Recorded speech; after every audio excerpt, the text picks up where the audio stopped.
You know, we see it all the time. A candle on a birthday cake, the blue flame on a gas stove. It's this incredible force of nature we've been trying to master for, well, forever. But what if we looked at fire a little differently? Not just as a chemical reaction, but as a character? Today, we're going to tell the story of fire, from the moment it's born to its very complicated relationship with all of us. And that really gets to the heart of our story today. Is this character a helpful partner, a tool that literally built civilizations, or is it a destructive monster capable of just unimaginable chaos? As you're about to find out, the answer is not so simple. All right, so every story has a beginning. And for our main character, let's call him Sparky the Flame, his story starts with a very specific and very traumatic scientific event. Well, that moment has a scientific name: combustion. Basically, it's a super fast chemical process where some kind of substance, our fuel, reacts with oxygen and releases a whole bunch of heat and light. This is the exact moment Sparky is born. It's this sudden, energetic burst that we see as a glowing flame. Now, once Sparky is born, he can't just stick around on his own. He needs a few key things to survive, just like any living creature. And this is where we get into the basic rules of his existence, which scientists call the fire triangle. So, for Sparky to stay alive, he needs three things, no exceptions. First up is fuel. You can think of this as his food, stuff like wood, paper, or petrol. Second, he needs oxygen. That's the air he has to breathe. And third, he needs heat. That's the initial spark of energy that gets the whole party started. Here's the kicker: take away just one of those and Sparky is gone. And this classic experiment shows you exactly what I mean. See, when the candle has plenty of air, the flame burns bright and steady. But the second you start limiting that airflow, he starts to flicker and struggle. And then, poof, he suffocates. No oxygen, no fire. It is really that simple. Okay, let's talk a bit more about that third piece of the triangle, heat. Because it's not just any heat that'll do. Every type of fuel has something called an ignition temperature. Think of it like a magic number. It's the absolute lowest temperature a thing needs to hit before it will burst into flame. So for example, kerosene has a way lower ignition temperature than a block of wood. That's why you can't just light a big log with one tiny match, but you have to be incredibly careful with something like kerosene.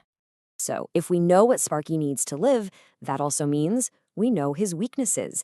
And that knowledge right there is what allows us to control him. It's how we become basically fire tamers.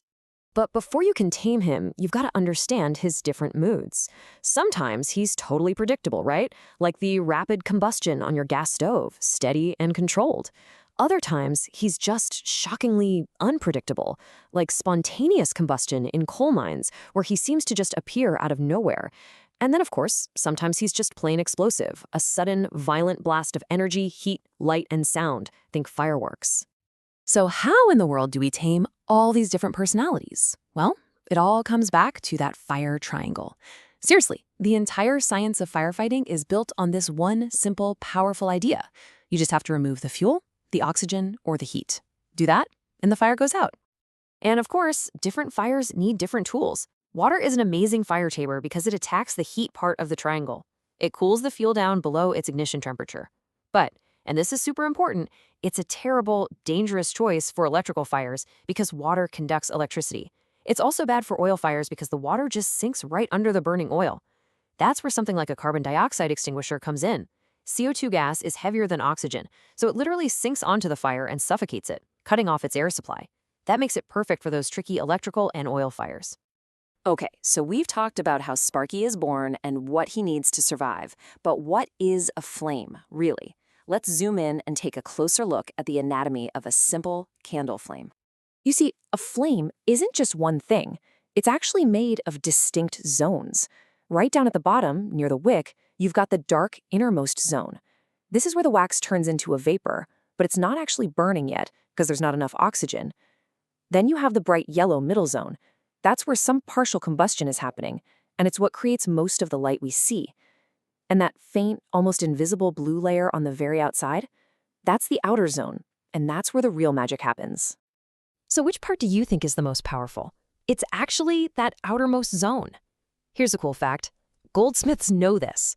When they need to melt gold and silver, they need ridiculously high temperatures, so they use a blowpipe to direct that outer part of the flame right onto the metal. That nearly invisible layer is where complete combustion occurs, making it by far the hottest part of the flame. So this deep understanding of fire, what it needs, how it behaves, its very structure, is what has allowed us as a species to make a kind of deal with it. We get to use its incredible power, but that power always comes with a price. Now, to get the most out of our deal, we need to choose Sparky's food really carefully. This table shows what's called the calorific value of different fuels, which is just a fancy way of saying how much energy you get when you burn 1 kilogram of the stuff. Think of it like Sparky's menu. And as you can see, it's not even close. Burning hydrogen releases a staggering amount of energy compared to, say, wood or even coal. That efficiency is a huge factor in how we power our entire world. And here's the turn in our story. For all the amazing things combustion gives us, our heavy reliance on burning fuels has created a legacy of really, really serious problems. Burning fuels, especially fossil fuels like coal and petroleum, releases this nasty cocktail of harmful stuff into our environment. You've got unburnt carbon particles that pollute the air and lead to respiratory diseases. You have the massive amounts of carbon dioxide that trap heat in the atmosphere, driving global warming.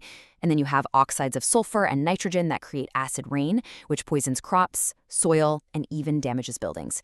This is the price of our deal with fire. So we've made it through Sparky's whole story. Now let's do a quick challenge, a little pop quiz to see if we've really figured out his character and the rules he has to play by. All right, here's our first puzzle. We've all seen this, right? You toss dry leaves on a fire and they go up in a flash, but a pile of fresh green leaves will just sit there and smolder. Why is that? It all comes back to the fire triangle. See, green leaves are full of water. When you try to light them, the heat energy gets used up just trying to evaporate all that water first. The water literally steals the heat, which means the leaves can't get hot enough to reach their ignition temperature. Dry leaves, on the other hand, have no water to steal the heat, so they hit that ignition point almost instantly. Okay, and for our final challenge, imagine you're in a lab and you want to boil a beaker of water as fast as you possibly can, using a candle. Where on the flame would you place that beaker? You'd want to think like that goldsmith. You'd place it in the outermost zone of the flame. Remember, that's where complete combustion is happening, which makes it the hottest part. Putting the beaker there gives you the most efficient heat transfer, and you'll get that water boiling in no time. And that brings our story to a close. We've seen how fire is born, what it needs to live, and how we can control it. We've also seen the incredible power it offers us and the very steep price we pay for using it. Fire can be our most powerful partner, but it can also be an incredibly dangerous master. The real question, the one we're left with, is, knowing everything we know now, what kind of deal are we going to choose to make with it in the future?